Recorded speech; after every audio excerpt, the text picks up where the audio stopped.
My name is Emily Aneno-Byaruhanga. I've been in the HR space for the last 22 years, specifically in the NGO sector.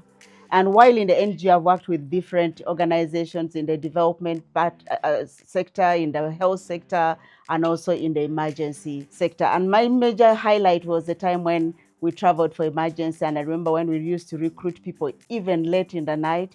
But the greatest highlight was when we penetrated Karamoja. And one of the things that made me learn and appreciate my journey of HR was that time of Karamoja, where we asked ourselves, how do we penetrate this community?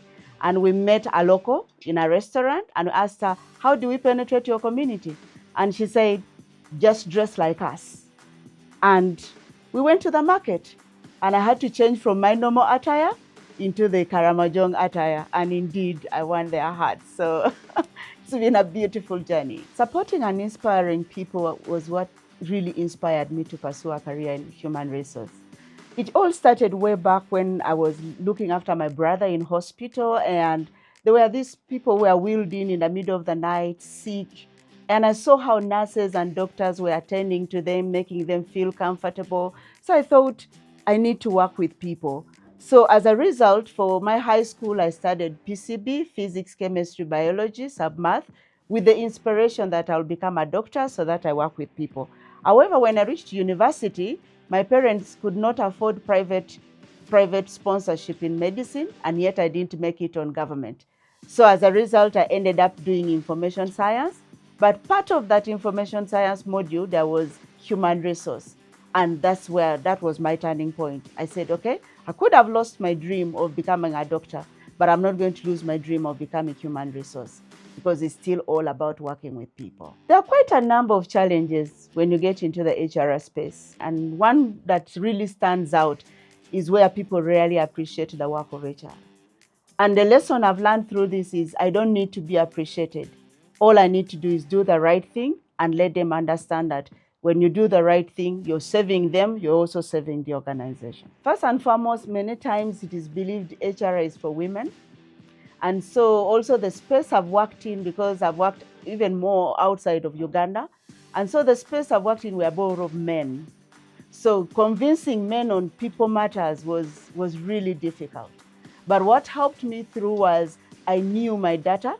I would argue them with data. If they say no, I'll reason them and say, tell me why you're saying no. So people don't appreciate HR much because sometimes they think you're a mother. So the lessons I've learned is you need to learn to separate that aspect of you being looked at as a mother vis-a-vis a profession, because HR is like any other profession. Whether you're a doctor, whether you're a lawyer, it is a profession. So for me, at the end of the day, the challenges are there. There's nothing good HR does. When you do something good, they will never even say thank you. But let somebody miss any salary.